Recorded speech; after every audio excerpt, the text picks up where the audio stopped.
Hello students, welcome to my YouTube channel. I am Nimit sir. और आज हम continue करने वाले हैं जो हमारा सब्जेक्ट इको था, chapter number 4, banking and monetary policy. So last topic मैंने आपको क्रेडिट क्रिएशन पढ़ाया था और आज हम यहाँ से स्टार्ट करेंगे इंटर बैंकिंग ट्रांजैक्शन।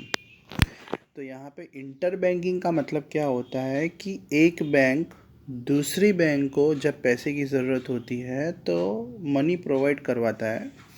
जैसे bank provide short term and long term credit to one another. For example State Bank of India और यहाँ पे बैंक ऑफ बड़ौदा। तो जब अगर बैंक ऑफ बड़ौदा को पैसे की ज़रूरत पड़ती है शॉर्ट टर्म के लिए या लॉन्ग टर्म के लिए, शॉर्ट टर्म मतलब समझ लो, आप बोल सकते हैं अगर उनको फॉर एग्ज़ाम्पल 10 दिन, 15 दिन, 5 दिन शॉर्ट टर्म पीरियड के लिए पैसा चाहिए। लॉन्ग टर्म का मतलब होता है 6 महीना, साल। तो यहाँ पे एक बैंक दूसरी बैंक को पैसे प्रोवाइड करती है। जैसे state Bank of India bank of Baroda को पैसे प्रोवाइड करेगी जब उनको बहुत ज़रूरत होगी, तो उसे हम इंटर बैंकिंग ट्रांजैक्शन बोलेंगे। और इसमें ये भी बताया गया है कि short term credit is provided by one bank to another. एक बैंक दूसरी बैंक को पैसे प्रोवाइड करती है और किसकी मदद से? आरबीआई की मदद से। यहाँ पे आरबीआई जो रिज़र्व बैंक ऑफ इंडिया है उसे हम सेंट्रल बैंक के नाम से भी जानते हैं, आपको पता होगा।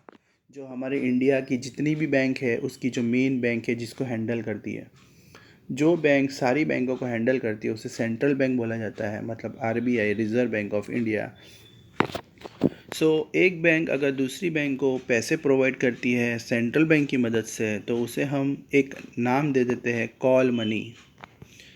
और जो बैंक ने लोन लिया है उसे एक इंटरेस्ट भी पे करना पड़ेगा, जैसे उसे बोला जाएगा कॉल मनी रेट।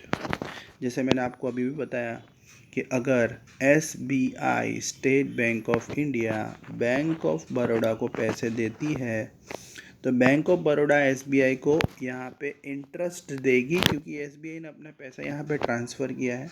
तो यहाँ पे बैंक ऑफ बड़ौदा का एक रिस्पॉन्सिबिलिटी है कि जिसने भी उसको पैसा दिया है उसको वो इंटरेस्ट दे। तो वो इंटरेस्ट को बोला जाएगा call money rate. Okay students, ये था इंटर बैंकिंग ट्रांजैक्शन। अब आगे देखते हैं क्या है। तो यहाँ पे आगे है secondary functions of commercial bank. तो जो कॉमर्शियल बैंक होती है, कॉमर्शियल बैंक मैंने आपको पहले भी समझाया था। कॉमर्शियल बैंक क्या होता है? कॉमर्शियल बैंक का मतलब जो बैंक में हम हमारा अकाउंट्स ओपन करवाते हैं। जैसे किसी का स्टेट बैंक ऑफ इंडिया में होगा, किसी का बैंक ऑफ बड़ौदा में होगा, किसी का एचडीएफसी में होगा। मतलब यहाँ पे जो बैंक है जो प्रॉफिट के लिए काम करती है, दूसरों को लोन प्रोवाइड करती है, जहाँ पे आप अपना पैसा डिपॉजिट करवाते हो, जहाँ पे आप अपना अकाउंट ओपन करवाते हो, खाता ओपन करवाते हो, वो बैंक को हम कॉमर्शियल बैंक बोलते हैं। पहले यहाँ पे हम पढ़ेंगे कि जो कॉमर्शियल बैंक है उसकी पहली सर्विस कौन सी है। अदर फंक्शंस है यहाँ पे जो आपको ये लोग प्रोवाइड करते हैं। जैसे a bank provide various utility and agent banking to the customer. यहाँ पे बैंक जो है आप लोगों को बहुत सारी फैसिलिटीज़ प्रोवाइड करती है। जैसे a bank act as a mediating agent. यहाँ पे जो बैंक है वो आपका एक एजेंट तरीके काम करती है। मतलब यहाँ पे आपके जो कस्टमर होते हैं उसको वो लेटर ऑफ क्रेडिट प्रोवाइड करती है। अब ये टॉपिक जो है आपने 11th में पढ़ा था। लेटर ऑफ क्रेडिट का मतलब होता है एक आपके जो क्लाइंट होते हैं उसको वो एक गारंटेड लेटर देती है, उसे हम लेटर ऑफ क्रेडिट बोलते हैं। इसका मतलब क्या होता है कि फॉर एग्ज़ाम्पल आपको किसी के पास से मशीन चाहिए। यहाँ पे समझ लो ए है, ए एक आदमी है और बी जो है वो एक दूसरा पर्सन है। ए यहाँ पे बी के पास से मशीन परचेस करना चाहता है, पर ए के पास पैसे नहीं है कि वो बी को पैसे चुका सके। तो उस टाइम पे ए अपनी बैंक के पास जाएगा और उसको बोलेगा कि तू मुझे लेटर ऑफ क्रेडिट दे, गारंटेड लेटर। तो ये लेटर ऑफ क्रेडिट बी को पहुंचाया जाएगा। इसमें लिखा ये होगा कि अगर ए पैसे देने में असफल रहता है, अगर ए मशीन परचेस करता है बी के पास और वो बी को पैसे नहीं चुका पाता, तो उस टाइम पे जो ए की बैंक है वो पैसे चुकाएगी बी को। समझ में आया? अगर ए जो है बी के पास से मशीन लेता है और पैसे नहीं चुका पाता, तो उस टाइम पे जो ए की बैंक है वो पैसे चुकाएगी, वो लेटर ऑफ क्रेडिट में लिखा होगा। तो बी जो है वो ए के भरोसे पे मशीन प्रोवाइड नहीं करेगा, वो बैंक के भरोसे पे ए को मशीन देगा। उसे हम बोलते हैं लेटर ऑफ क्रेडिट या गारंटेड लेटर। तो यहाँ पे बैंक आपको कितनी फैसिलिटी दे रही है। आप अगर कोई करोड़ों का सामान परचेस करना चाहते हो सामने वालों से, तो आप कर सकते हो। बैंक अपने जो अच्छे क्लाइंट होते हैं सबको प्रोवाइड नहीं करती है लेटर ऑफ क्रेडिट। जो बहुत ही पुराने क्लाइंट होते हैं, जिनका मतलब ट्रांजैक्शन बैंक में बहुत ज़्यादा होता है, उसको ही ये फैसिलिटी दी जाती है। ठीक है। Bank also provide facility to the customer to pay tax challans. तो यहाँ पे आपके जो टैक्स वगैरह होते हैं, जैसे जीएसटी वगैरह हो गया, आपका इनकम टैक्स वगैरह हो गया, अगर आपको अपना इनकम टैक्स वगैरह पे करना है तो बैंक आपके बिहाफ पे आपका टैक्स भी पे करती है। जैसे आप लोग ऑनलाइन पेमेंट करते हो, तो ऑनलाइन तो पेमेंट हम करते हैं, पर हमारे बिहाफ पे बैंक ही चुकाती है ना। हम लोग सॉफ्टवेयर यूज़ करते हैं, बैंक का ऑनलाइन जो एप्लीकेशन होता है वो यूज़ करता है। तो पर पेमेंट तो बैंक कर रही है अपने, भले हमारे अकाउंट में से पैसा जा रहा है, बट पेमेंट तो बैंक कर रही है ना ऑनलाइन। मतलब यहाँ पे बैंक आपसे थोड़ा बहुत कमीशन भी चार्ज करेगी। अगर बैंक आपका कोई बिल वगैरह पे कर रही है, आपका कोई टैक्स पे कर रही है, तो देखो यहाँ पे बैंक एक एजेंट की तरह काम करती है। आपका सारा पेमेंट करती है, बदले में कुछ ना कुछ तो वो चार्ज करेगी। दूसरा, बैंक आपको सेफ डिपॉजिट वॉल्ट देती है, जैसे लॉकर रूम देती है जहाँ पे आप अपनी कीमती वस्तुएं रख सकते हो। इसके भी चार्जेस बैंक आपसे लेती है। जैसे आपके कोई गोल्ड वगैरह है, प्रॉपर्टी के पेपर्स है, ये सब भी आप इसमें रख सकते हो।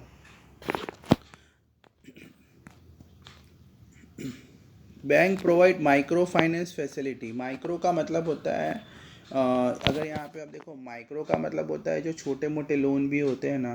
माइक्रो मतलब बहुत ही मतलब स्मॉल अमाउंट। यहाँ पे बैंक जो होती है वो स्मॉल बिजनेस यूनिट को भी मतलब पैसे प्रोवाइड करती है, जिससे वो अपना मतलब बिजनेस को एक्सपांड कर सके। और when some payment are to be made with full proof security, bank provide service to the payer by issuing draft. एक और बात जो आपने 11th में पढ़ा था, यहाँ पे देखिए ड्राफ्ट मतलब यहाँ पे हम बोल सकते हैं डिमांड ड्राफ्ट, डीडी। ये भी एक तरह का चेक फॉर्म होता है, आपको पता होगा। चेक और डीडी में डिफरेंस ये होता है कि चेक अगर आप सामने वाले पार्टी को पे करते हो तो उसको 1 या 2 दिन जमा होने में लगते हैं, पर जो डीडी है ना वो उसी दिन जमा हो जाता है। जैसे फॉर एग्जांपल, अगर आप कोई यूनिवर्सिटी में पढ़ना चाहते हो, अगर आप एडमिशन लेते हो, तो यूनिवर्सिटी वाले आपसे कैश या चेक नहीं मांगेंगे, वो आपसे डायरेक्टली डीडी मांगेंगे। डीडी क्या होता है? ये भी एक चेक का ही फॉर्म होता है, पर यह उसी दिन डिपॉजिट हो जाएगा। चेक में टाइम लगेगा डिपॉजिट होने में, 2 या 3 दिन। तो यहाँ पे इसलिए बताया गया कि बैंक आपको चेक की फैसिलिटी देती है कि भाई अगर आपको पेमेंट करना है तो आप चेक में पेमेंट करो, बट आप ड्राफ्ट में भी पेमेंट कर सकते हो। ये भी चेक का ही एक फॉर्म है जो आपने 11th में पढ़ा था। Providing facilities with changing time. अब बैंक जो है, अब जैसे जैसे टाइम चेंज हो रहा है तो बैंक आपको और भी बहुत सारी फैसिलिटीज़ दे रही है। बैंक ने अपने फंक्शन को बहुत एक्सपांड कर लिया है। आज बैंक सारा काम ऑनलाइन भी करता है, इलेक्ट्रॉनिक ट्रांसफ़र। घर बैठे बैठे आप एक खाते में से दूसरे खाता, मतलब एक अकाउंट में से दूसरे अकाउंट में पैसे ट्रांसफ़र कर सकते हो। बहुत ही ईजी फैसिलिटी है। यहाँ पे ना तो कैश की ज़रूरत है ना चेक की ज़रूरत है। बस एक आपका मोबाइल का एक बटन दबाओ और पैसा ट्रांसफ़र। घर पे बैठे बैठे आपका कितना टाइम बच जाएगा। दूसरा, बैंक भी, आप बैंक से भी मतलब पैसा ट्रांसफ़र करवा सकते हो। ये आपने 11th में पढ़ा था, एनईएफटी और आरटीजीएस। एनईएफटी का मतलब क्या होता है students? National electronic fund transfer. और आरटीजीएस का मतलब होता है रियल टाइम ग्रॉस सेटलमेंट। दोनों में यही होता है कि दोनों में आप अपना पैसा एक बैंक से दूसरे बैंक में पैसे ट्रांसफ़र करवा सकते हो। मतलब अगर मुझे पैसा ट्रांसफ़र करवाना है, जैसे मेरा भाई बेंगलोर में रहता है और मैं बेंगलोर में पैसे ट्रांसफ़र करवाना चाहता हूँ, तो मैं अपनी बैंक के पास जाऊँगा जो सूरत में है, बैंक को पैसा दूँगा, साथ में उनका कमीशन दूँगा, तो बैंक वो पैसा बेंगलोर की बैंक में ट्रांसफ़र करेगी और वहाँ से मेरा भाई बेंगलोर की ब्रांचेस में से पैसे कलेक्ट कर सकता है। बहुत इजी फॉर्म है। कोर बैंकिंग का मतलब होता है centralise online real time exchange. इसका मतलब होता है कि आप सिर्फ बैंक की एक ब्रांचेस के कस्टमर नहीं हो, आप बैंक की जितने भी इंडिया में ब्रांचेस है या आउट ऑफ इंडिया में ब्रांचेस है उसके कस्टमर हो। मतलब आप बैंक की कोई भी ब्रांचेस में जाके अपनी पासबुक अपडेट करवा सकते हो, पैसे का पेमेंट कर सकते हो, पैसे विड्रॉ भी कर सकते हो। So customer is not the customer of any one branch, he is the customer of all branch. एक ब्रांच का कस्टमर नहीं है, वो पूरी बैंक का कस्टमर है। Customer gate details of their account and make payment by goods book tickets. देखो यहाँ पे आप किसी को भी पेमेंट भी कर सकते हो, आप अपनी अकाउंट्स की डिटेल भी ले सकते हो। देखिए ऑनलाइन से सारा काम होता है, घर बैठे बैठे आप अपने बैंक अकाउंट का स्टेटमेंट चेक कर सकते हो। आप चाहो तो मोबाइल बैंकिंग भी यूज़ कर सकते हो। मोबाइल बैंकिंग में आपको बैंक का एप्लीकेशन डाउनलोड करना पड़ेगा, फिर उसमें आपको अपना नाम वगैरह पासवर्ड रजिस्टर करवाना पड़ेगा। उसके बाद आप घर बैठे बैठे टिकट, जो रेलवे टिकट्स वगैरह होती है, एरोप्लेन की टिकट्स होती है, वो आप बैठे बैठे बाय कर सकते हो। यहाँ पे बहुत ही मतलब उन्होंने अपना फंक्शन एक्सपांड किया है। बैंक आपको लॉकर की फैसिलिटी प्रोवाइड कर रहा है। शेयर का अगर आपको लेन देन करना है, डीमेट अकाउंट का फुल फॉर्म होता है डीमटेरियलाइजेशन अकाउंट। डीमटेरियलाइज अकाउंट का मतलब होता है यहाँ पे आप कोई भी कंपनी के शेयर परचेज कर सकते हो, पर शेयर परचेज करने के लिए आपको कंपलसरी बैंक के साथ एक अकाउंट ओपन करना पड़ेगा, जो इलेक्ट्रॉनिक अकाउंट होगा। यहाँ से आपका शेयर का लेन देन होगा। It is a compulsory to open demat account with bank if you want to sell or purchase your shares। तो बैंक आपकी बहुत मदद करता है। डीमेट अकाउंट आपने ओपन करवाया, अगर आपको शेयर खरीदना है बेचना है तो आपको सिर्फ बैंक को एक कॉल करना है। आप बैंक की मदद से बैंक आपका सारा काम करके देगा, शेयर परचेस भी करके देगा, शेयर्स को सेल भी करके देगा, बदले में आपसे थोड़ा बहुत कमीशन चार्ज करेगा। तो ये तो थे हमारे मतलब बैंकों के इतने सारे हमने फंक्शंस पढ़े थे आज। साथ में अभी एक टॉपिक और पढ़ेंगे, presence of commercial bank in India. तो यहाँ पे कॉमर्शियल बैंक इंडिया में क्या काम करता है। तो इंडिया में दो तरह की कॉमर्शियल बैंक है, एक है पब्लिक और एक प्राइवेट। पब्लिक आपको पता है जो गवर्नमेंट की बैंक है, जैसे स्टेट बैंक ऑफ इंडिया आप ले लो, स्टेट बैंक ऑफ इंडिया ले लो, उसके बाद आप बैंक ऑफ बड़ौदा ले लो, ये पब्लिक बैंक है, गवर्नमेंट बैंक है। प्राइवेट बैंक में आप देखो तो HDFC है, एक्सिस बैंक है, ICICI है, बहुत सारी बैंक है, पर दोनों काम गवर्नमेंट के रूल्स एंड रेगुलेशन के हिसाब से ही करते हैं। After the economic reform of 1991 foreign bank have enter the private sector. आज फॉरेन की भी बैंक इंडिया में आ चुकी है। There are financial companies which functions like bank in organized and unorganized market. There is the existence of cooperative bank।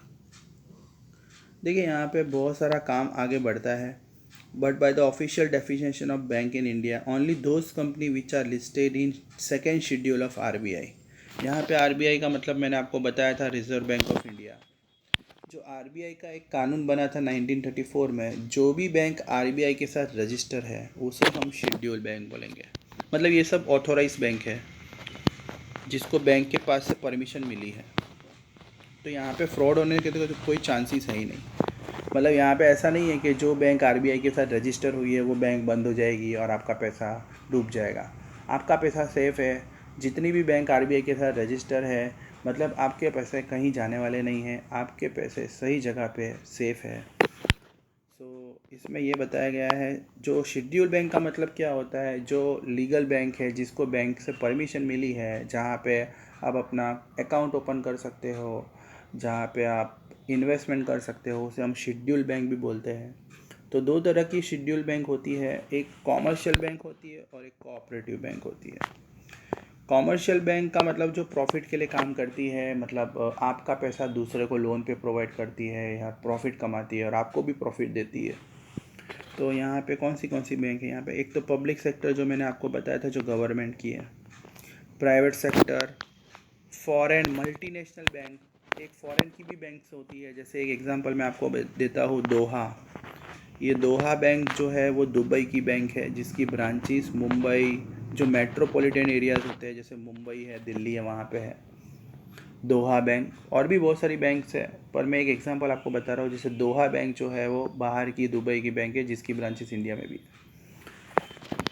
Regional rural bank RRB, ये जो RRB है, ये जो बैंक होती है ना, ये सिटीज़ में पाई नहीं जाती। ये आप लोगों को मिलेगी विलेज एरियाज़ में, जो गांव होते हैं वहाँ पे गांव का विकास करने के लिए, गांव के जो फार्मर्स होते हैं उनको फार्मिंग के लिए लोन प्रोवाइड करने के लिए ये बैंक होती है आरआरबी। जो आरबीआई ने ही बनवाई है, आरबीआई ने ये सब आरआरबी जैसी बैंक बहुत सारे छोटे छोटे गांव में बनवाई है, जहाँ पे उनका डेवलपमेंट हो सके, वहाँ के गरीब लोगों को लोन मिले, वो फार्मिंग कर सके, छोटा मोटा बिजनेस स्टार्ट कर सके। ये था आज का हमारा टॉपिक स्टूडेंट्स। आई होप आपको समझ में आया होगा। अगर आपको कोई भी डाउट हो तो प्लीज़ कमेंट कीजिए या मुझे मैसेज कीजिए। अच्छा लगा हो तो लाइक और सब्सक्राइब जरूर कीजिएगा। Thank you.